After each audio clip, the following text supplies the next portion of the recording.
Flow is often described as a state of kind of effortless effort.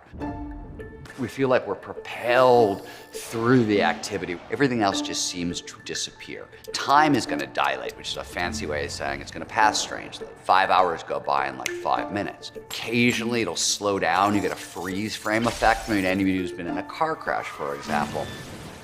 Intuition tends to get turned up a lot. This is a basketball player in the zone, seeing the hoop, and suddenly it's as big as a hula hoop. And our frown muscles tend to be paralyzed. And what that frowning is a sign that the brain is doing work.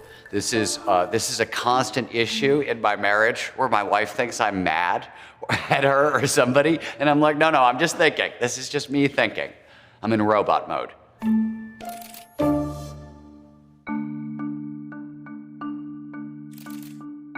My name is Stephen Kotler. I'm a writer and a researcher, and my latest book is The Art of Impossible. Flow itself, actually, the term is coined by Goethe, who uses the German word Rausch, which means overflowing with joy. Nietzsche actually wrote about flow.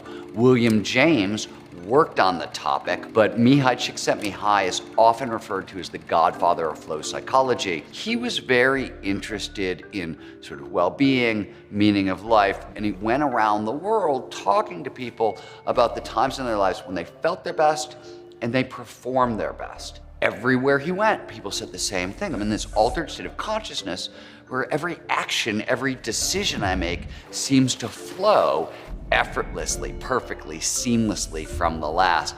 Flow actually feels flowy. More specifically, it refers to any of those moments of rapt attention and total absorption. You're so focused on the task at hand, so focused on what you're doing, everything else just seems to disappear. But one of the things that athletes talk about a lot is what they call the voice. Often when I'm skiing in flow, I will get directions, right, left, do this, do that, and it's very quick. You either do what the voice is telling you to do or you tend to crash.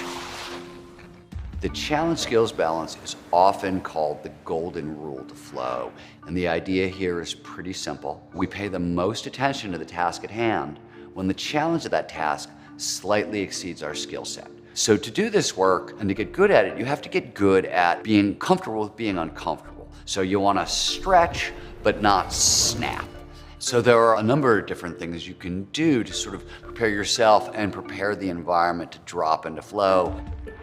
The flow triggers are your toolkit.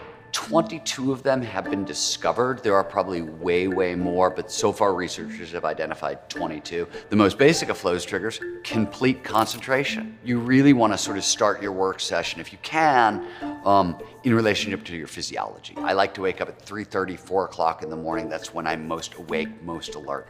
I am married to a night owl. My wife doesn't wake up till 5, 6, 7 o'clock, 8 o'clock at night. That's when her brain comes alive. And then you want to try to block out 90 to 120 minutes for uninterrupted concentration. Practice distraction management ahead of time. So you want to turn off your phone, turn off email, Twitter, Facebook, Instagram, etc. All your messages, all your alerts. There was a study where they found that coders in flow, if they get knocked out by distraction, a knock at the door, a text alert or whatever, it can take them 15 minutes to get back into flow. If they can get back in at all, flow only shows up when all of our attention is in the right here, right now. One way to kind of explore flow triggers, there's a cluster of them that are predominantly dopamine triggers. They drive focus, they drive attention, they drive alertness, and excitement. And there's a lot of different ways to get dopamine. Novelty produces dopamine. We see the same thing with unpredictability, complexity, the experience of awe. You look up at the night sky and you see stars everywhere, and you know those stars are actually universes, and you get sort of perceptual vastness. If you've ever done a crossword puzzle or Sudoku, you get an answer right, that little rush of pleasure you get, that's dopamine. And then you usually get a couple of answers right in a row. That's because the dopamine that is now in your system is amplifying pattern recognition. We get that same dopamine from risk-taking.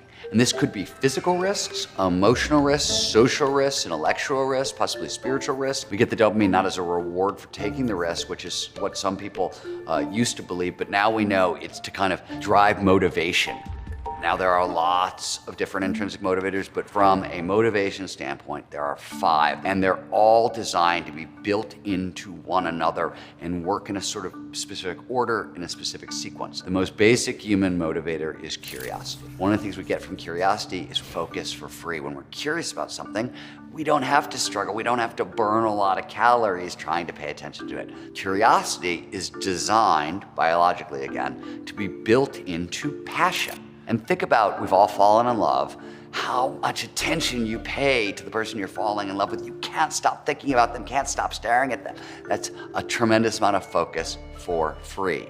Now, passion is incredibly useful, but as a motivator, you can go one better, which is purpose. Everybody wants to talk about, oh, I have a purpose and it's this big altruistic thing and it's good for the world, and all those things may be true, but from a peak performance perspective, it's very, very selfish. Once you have purpose, the system demands autonomy.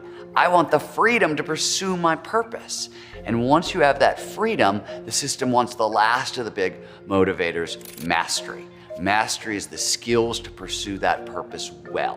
One of the really incredible things about being human is we're all built for peak performance. Flow is universal in humans. It's actually universal in most mammals, and definitely all social mammals. There's a shared collective version of a flow state, a team performing at their best, a group performing at their best. This is called group flow.